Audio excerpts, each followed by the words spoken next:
ನಮಸ್ಕಾರ. ಇವತ್ತು government job ಬಗ್ಗೆ ನೋಡೋಣ. ಕರ್ನಾಟಕದಲ್ಲಿರುವ ಗ್ರೂಪ್ ಎ ಬಿ ಸಿಯಲ್ಲಿ 56,432 ಪೋಸ್ಟನ್ನು ಕರೆದಿದ್ದಾರೆ. ಅವು ಯಾವ ಅಂತ ನೋಡೋದಾದರೆ ಇಲ್ಲಿ ಟೋಟಲಾಗಿ ಯಾವುದು ಅಂತ ನೋಡೋದಾದರೆ ಇಲ್ಲಿ group A, group B, group C ಅಂತ ಮೂರನ್ನು ಇಲ್ಲಿ ಮಾಡಿದ್ದಾರೆ.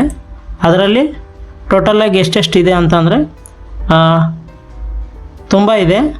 ಅದನ್ನು ಇಲ್ಲಿ ತೋರಿಸ್ತೀನಿ ಏನಂತ. ಗ್ರೂಪ್ ಎಯಲ್ಲಿ 562 ಜಾಬ್ ಇದೆ. ಗ್ರೂಪ್ ಬಿಯಲ್ಲಿ 619 ಜಾಬ್ ಇದೆ. ಹಾಗೆ ಗ್ರೂಪ್ ಸಿಯಲ್ಲಿ 23,119 ಜಾಬ್ ಇದೆ. ಟೋಟಲಾಗಿ 24,300 ಜಾಬ್ಸು ಇಲ್ಲಿ ಅವೈಲೇಬಲ್ ಇದೆ.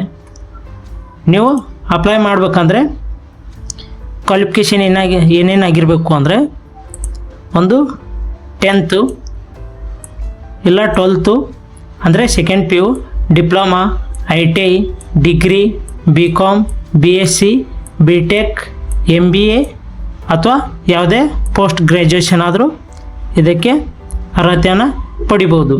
ಹಾಗೆ ಏಜ್ ರಿಲ್ಯಾಕ್ಸೇಷನ್ ಏನಿರುತ್ತೆ ಅಂದರೆ ಏಜ್ ಲಿಮಿಟು OBC ಅವರಿಗೆ 3 ವರ್ಷ ಇದೆ. SC ST ಅವರಿಗೆ 5 ವರ್ಷ ಸಡಿಲಿಕೆ ಇದೆ. ಹಾಗೆ PWD ಅಂದರೆ ಫಿಸಿಕಲ್ ಹ್ಯಾಂಡಿಕ್ಯಾಪ್ ಇದ್ದವರಿಗೆ 10 ವರ್ಷ ಸಡಿಲಿಕೆ ಇದೆ. ಮತ್ತು ಅಪ್ಲಿಕೇಶನ್ ಫೀಯನ್ನು ಇನ್ನೂ ಮೆನ್ಷನ್ ಮಾಡಿಲ್ಲ. ಯಾಕಪ್ಪ ಅಂತಂದರೆ ಇದಿನ್ನೂ ಸ್ಟಾರ್ಟ್ ಆಗ್ತಾ ಇರೋದು ಮಾರ್ಚ್ 2nd ವೀಕಲ್ಲಿ. ಇದು ಸ್ಟಾರ್ಟ್ ಆಗ್ತಾ ಇರೋದು 2nd ವೀಕ್ ಆಫ್ ಮಾರ್ಚು, ಅಂದರೆ ಮಾರ್ಚ್ 2ನೇ ವಾರದಲ್ಲಿ ಇದು ಜಾಬ್ಗೆ ಅಪ್ಲೈ ನಾವು ಮಾಡ್ಬೋದು. ನಿಮಗೆ ಡಾಕ್ಯುಮೆಂಟ್ ಏನೇನು ಇರಬೇಕು ಅಂದರೆ ಒಂದನೇದ್ದು ಆಧಾರ್ ಕಾರ್ಡು ಇರಲೇಬೇಕು, ಕಡ್ಡಾಯವಾಗಿದೆ ಅದು. ವೋಟರ್ ID ಇದ್ದರೆ ಓಕೆ, ಇಲ್ಲಾಂದ್ರೂ ಪರವಾಗಿಲ್ಲ. ಮತ್ತು ರೀಸೆಂಟ್ ಪಾಸ್ಪೋರ್ಟ್ ಸೈಜ್ ಫೋಟೋಸ್ ಇರಬೇಕು. ಹಾಗೆ ಕಾಸ್ಟ್ ಇನ್ಕಮ್ ಸರ್ಟಿಫಿಕೇಟು ಇರಲೇಬೇಕು. ನೇಟಿವಿಟಿ ಸರ್ಟಿಫಿಕೇಟು ಅಂದರೆ ನಿಮ್ಮ ರವಾಸಿ ಇರಬೇಕು. ಮತ್ತು ನಿಮ್ಮದು ಮಾರ್ಕ್ಸ್ ಕಾರ್ಡ್ ಏನಿದೆಯಲ್ಲ ಆ ಮಾರ್ಕ್ಸ್ ಕಾರ್ಡ್ ಇರಬೇಕು.